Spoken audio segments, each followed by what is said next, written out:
नमस्कार दर्शक बंधु जय जगन्नाथ मु आपण मानक स्वागत करुच्ची मोर यूट्यूब चैनल रे ये जो मंदिरटी विषय में आपण मानक आज कहवाई जाऊँगी दर्शक बंधु ए मंदिरटी ना हेउची माधवानंद मंदिर एवं ए मंदिरटी कटक जिलार नियाली ब्लॉक स्थित माधव अवस्थित। ये मंदिरटीर ये हूँ मुख्य द्वार दर्शक बंधु जहाँ सिंहद्वार बोली कहुए।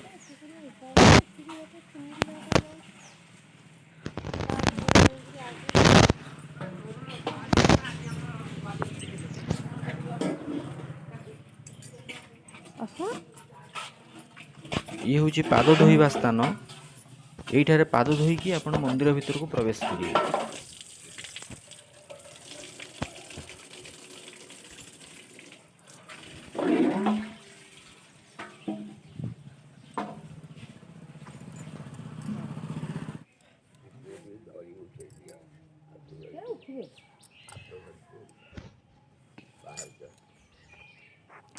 उठी पाइबे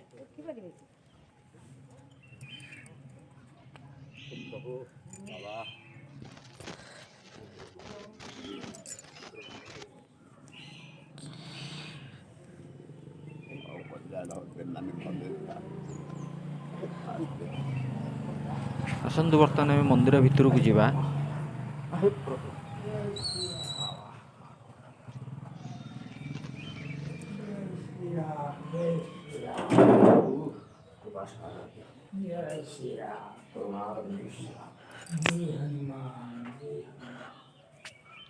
ये हूँ मंदिर भितर बेढ़ा।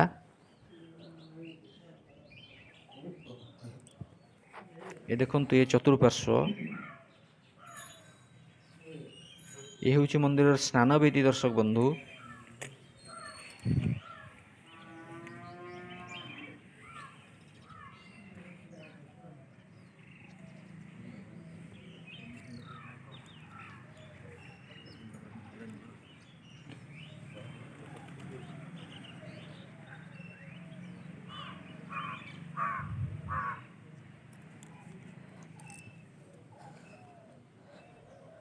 ये देखंतु दीपटे दी जन पार्श्व देवता रही मंदिर।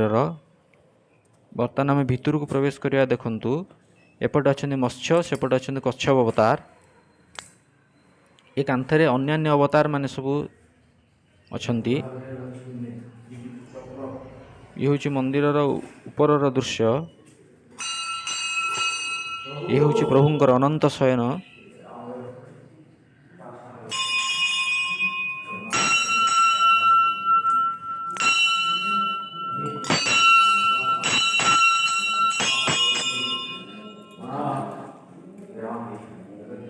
ये होचंती जने पार्श्वदेवी दर्शक बंधु एवं ये होचंती गरुड़ मूर्ति ठाकुरंकर।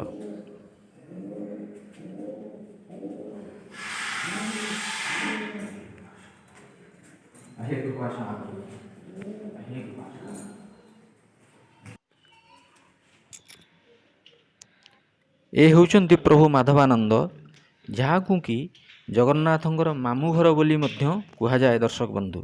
प्रत्येक वर्ष प्रथमाष्टमी रे एठारू पोढ़ुआ भार जगन्नाथ मंदिर को जाए। ये हूँ मुख्य मंदिर दृश्य दर्शक बंधु। अत्यंत सुंदर कारुकार्य विमंडित। ये हूँ चतुर्पार्श्व। ये हूँ मंदिर पाकशाला।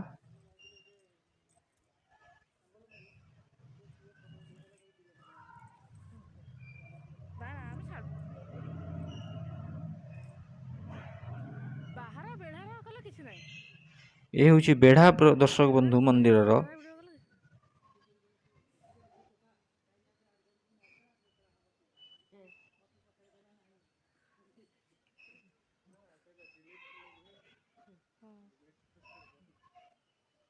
बड़ा परिक्रमा करदवा आसंतु।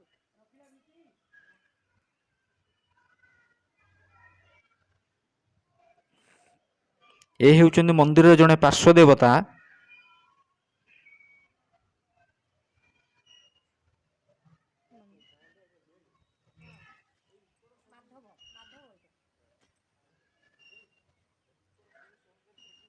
सबू नहीं କଣ କଲେ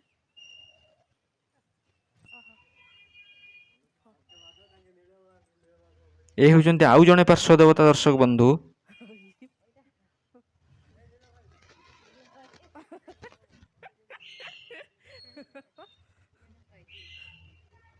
ଏ ହେଉଛି ମନ୍ଦିରର ବେଢ଼ାର ଦୃଶ୍ୟ। ଏ ବେଢ଼ା ମଧ୍ୟରେ ଅଛନ୍ତି ଜଣେ, ଏଠି ଗୋଟେ ଶିବ ମନ୍ଦିର, ଇଏ ଗୋଟେ ଯିଏକି ବେଢ଼ା ମଧ୍ୟରେ ଅବସ୍ଥିତ।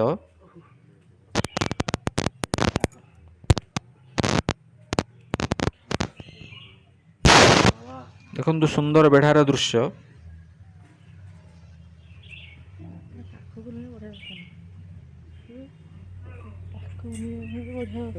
ଲୋକ ଏଠି ନାହାନ୍ତି ନା, ଲୋକ ନାହାନ୍ତି ତାକୁ କ'ଣ କି ମାନେ ଠାକୁରଙ୍କୁ ଡୋରି ଟିକେ ଦେଲା ବା ଆମକୁ ଇଏ କିଏ ମହାବୀରଙ୍କ ସିନ୍ଦୁର କିଏ ଦେଲା ସେଇ ଲୋକ କ'ଣ ଆସିଥିଲେ। ହଁ ହଉ ବାବା ସେଇଠି ସିନ୍ଦୁର ଅଛି ଆଣି ହଁ ସବୁ ଏ ଦେଖନ୍ତୁ ମନ୍ଦିରର ଚତୁଃପାର୍ଶ୍ୱର ଦୃଶ୍ୟ। ଇଏ ହେଉଛି ମନ୍ଦିର ଭିତରକୁ ଯିବା ପାଇଁ ଅନ୍ୟ ଏକ ଦ୍ୱାରର ଦୃଶ୍ୟ।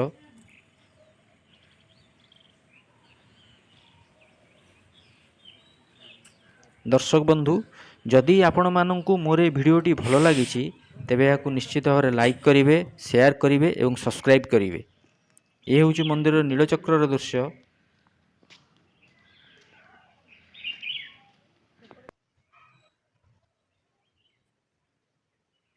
ଏ ହେଉଛି ମନ୍ଦିରର ଅନ୍ୟ ଏକ ଦ୍ୱାରର ଦୃଶ୍ୟ, ଯେଉଁ ବାଟ ଦେଇ ଆପଣ ମନ୍ଦିରରୁ ବାହାରକୁ ଯାଇପାରିବେ ଏବଂ ମନ୍ଦିର ଭିତରକୁ ବି ମଧ୍ୟ ଆସିପାରିବେ।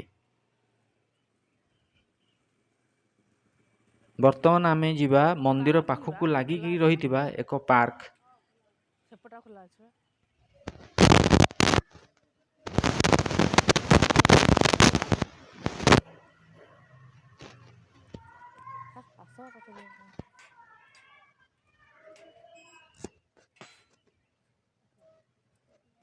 ଏହି ହେଉଛି ସେ ପାର୍କ ଦର୍ଶକ ବନ୍ଧୁ, ଯେଉଁଠିକି ମନ୍ଦିରର ନିକଟରେ ଅବସ୍ଥିତ। ଖୁବ୍ ସୁନ୍ଦର ପରିବେଶ। ଦେଖନ୍ତୁ ଦର୍ଶକ ବନ୍ଧୁ, ଖୁବ୍ ସୁନ୍ଦର ପରିବେଶ ପାର୍କଟିର। ବିଭିନ୍ନ ପ୍ରଜାତିର ଗଛ ସବୁ ଏଠାରେ ଲଗାଯାଇଛି।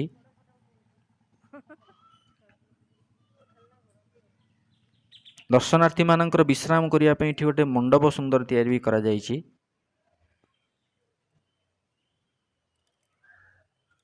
ଏଠି ଗୋଟେ ବେଲ ଗଛ ଦର୍ଶକ ବନ୍ଧୁ, ତୁଳସୀ ଗଛ ଲାଗିଛି।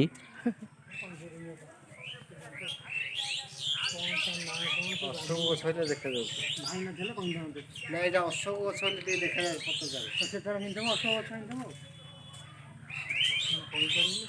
ବିଭିନ୍ନ ପ୍ରଜାତିର ଅନ୍ୟାନ୍ୟ ଗଛ ସବୁ ଏଠାରେ ଲାଗିଛି ଦର୍ଶକ ବନ୍ଧୁ।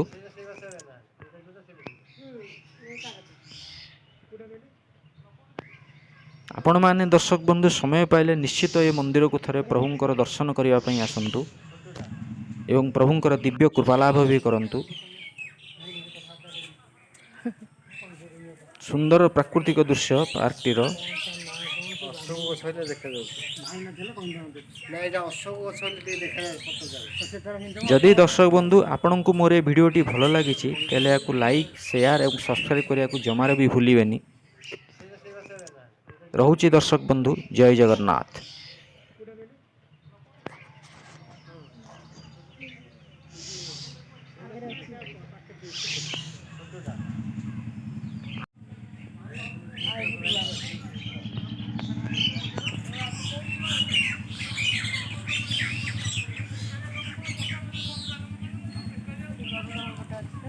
ହଁ କାଇଁ ହଁ ହଁ ଉଠିବା ଏଇ ଉଠିବା